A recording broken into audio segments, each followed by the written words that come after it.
All right, so we're back. Short hiatus. I got sidetracked as usual, and a buddy swung by and he brought me a new pipe for the bagger. So we got rid of the stainless Bassani and we put that on there. I'll show you what it is. If you guys are into this kind of stuff, I can I can do some content on that and kind of show you what that's like, getting that all done. But there's the new pipe. It's a lot shorter. The other one went beyond the rear axle, so it used to touch and kind of bothered me. And I didn't care for the look, to be honest. So my buddy showed up with that. We got that all swapped out, and I fixed an oil leak that was on there anyway, so got that all done. And then we're back to the diff. I'm going to get that drained. While that's draining, I found an issue with my welder. So on the hose for the argon CO mixture, it's the hose was leaking. So I got a brand new whip. I'm going to change it all out while this is draining. And once that's all drained out, we'll get it all washed out. There's like 5 cans of brake clean or something to get that all dialed in so that you can weld on it. There's a couple ways you can weld this. You can do this with a TIG welder. It's nice and clean. It's easy. Or you can do it with a MIG. If you MIG it though, you need to put grease or something on the gear set so that you don't have spatter that gets welded in and you cause damage. So just keep that in mind if you're doing that. So just to give you an idea, so here's the torch and the hose for my TIG welder, and this was dry rotting and splitting anyways, but it was actually cracked here, so we're getting obviously porosity and all that stuff because we didn't have accurate shielding. So I'm gonna get that all changed out. I got a new CK unit to install, so I'll get that all done while we're waiting on this thing to drain, and we'll go from there. See what size this is.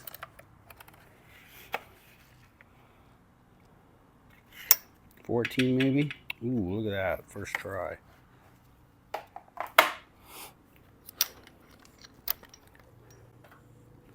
See if we can do this without making a mess. Fortunately, my floor is coated, so oil just wipes right up, which is nice.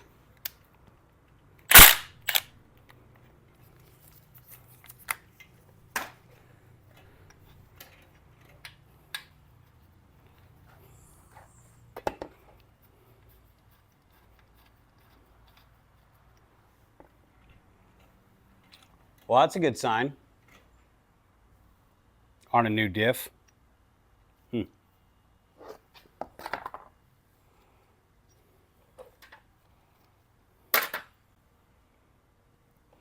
actually, you feel it till it just about comes out of there anyway, so we'll find out.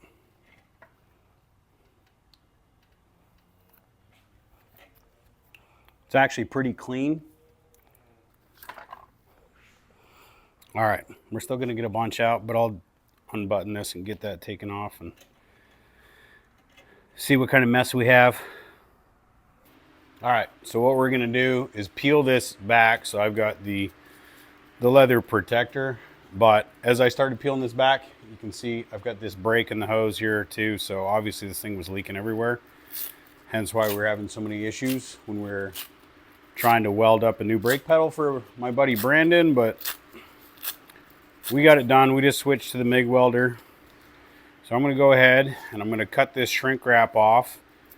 And I don't know who did this. I bought this thing used. Got a deal on Marketplace. It worked real good. Got a bunch of stuff built.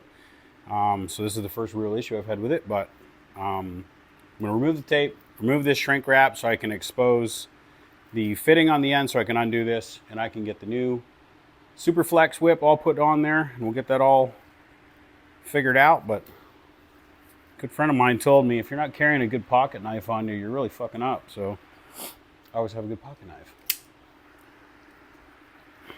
So now that we got that cut back, you can see how you expose the torch head, and we can just undo this, remove this whole piece. I gotta take the rest of the sleeve off because I've got my other trigger here that I'm gonna set up in the new one with the new Superflex, so that if you're in a position where you can't use the pedal, you can just use the hand switch. So I'll get that all tore down and get her done.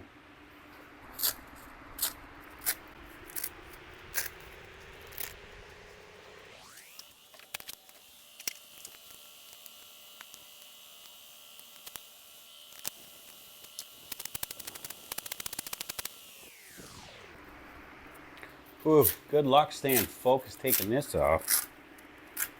bored already.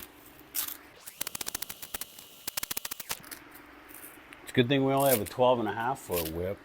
I can imagine doing this for 25 feet.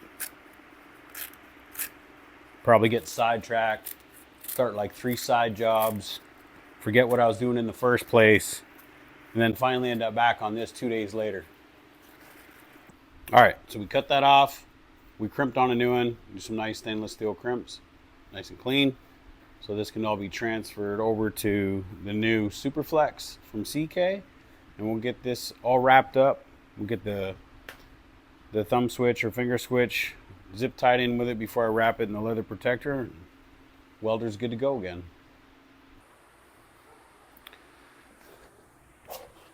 So now the real fun part is we're going to go through a whole bunch of this brake clean, trying to get this all washed out. Probably should wear a mask or something, but I'm just going to blast this out and get it done. Good times. There's no real good way. It's just a cheap buzz, you know? Anyway.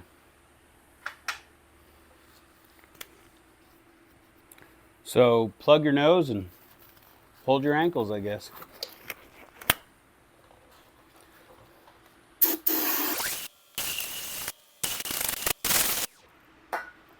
That was only a partial can. We got lots more though.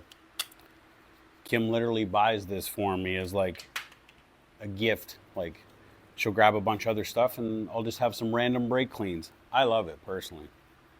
Comment if that's something your wife does or you like.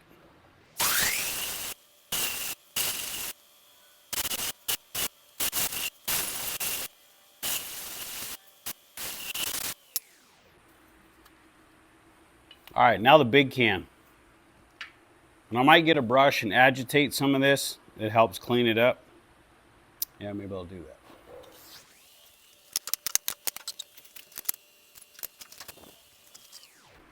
So negative on the brush. I guess we just use copious amounts of non-chlorinated brake clean.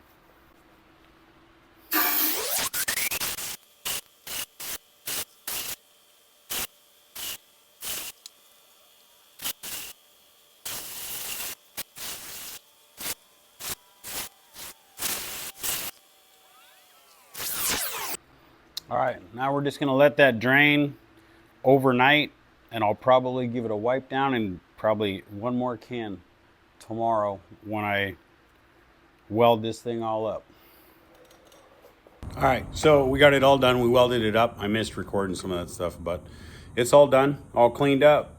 We got the inspection cover back on and it's all torqued. We're just gonna run to AutoZone, grab some gear oil and get this thing filled up, and then we'll pop this thing in and see how the car feels. A little better ratio. Should be able to get it to light the tires off a little easier. Now that this thing's all welded up and we put RTV on it, got everything all cleaned up, cleaned the surfaces obviously, and got the cover back on, it's torqued. We'll go ahead and fill it up. I'm gonna use this Valvoline synthetic 7590 is what they call for in these stock diffs.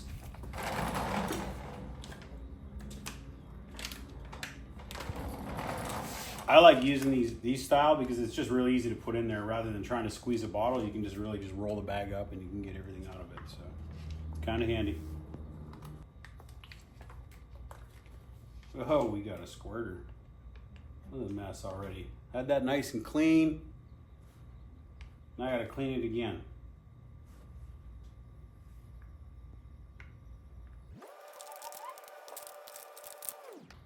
But I mean, pretty convenient. Got it all in there. Didn't really make much of a mess. Didn't struggle with it. I know there's pumps and stuff you can use for that. This is just super easy. And you fill these up basically until the top of the fluid's about to come out of here.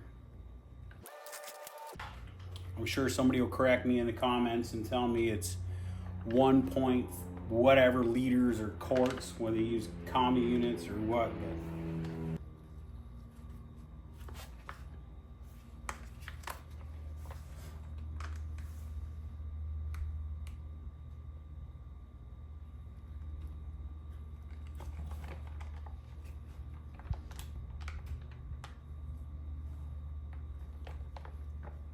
I think it was just about 2 full quarts, or I don't know what this is it a liter?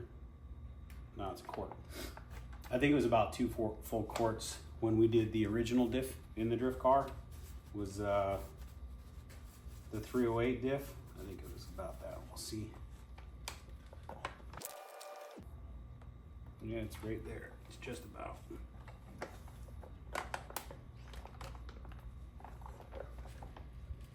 Perfect. So yeah, about 1.5 quarts. Obviously, when you're doing that, because it's not in the car, you're going to want to make sure that the diff is fairly level. I know it's leaned a little bit, but it's not bad. And then because I had this thing all apart and washed all the bearings out and put so much brake clean and stuff through it, once this is done, I'll plug it and I'm going to tilt the diff on the side to get all kinds of oil in those bearings, and I'll roll it over a few times. I'll do that both sides just to get oil inside of those bearings that have been heavily washed out, so we don't have like a dry run when we first take it out. We're going to the track tomorrow, so we'll see how it holds up. All right, now that we got that all done, all lubed up, we'll do, like I said, we'll tilt it, we'll run it, like turn it over a few times on an angle just to lube up all the side bearings and all that stuff, make sure everything's pre-lubed before we put it in the car, and just go run it.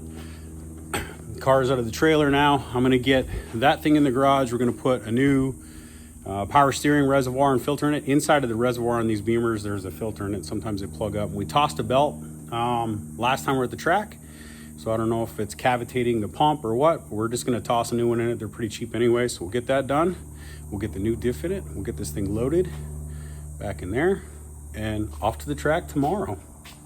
All right, so let's get this diff in here. And if you want to see how long it lasts before it explodes or we hit something else at the drift car, subscribe. Comment if you've ever done something like this with your car.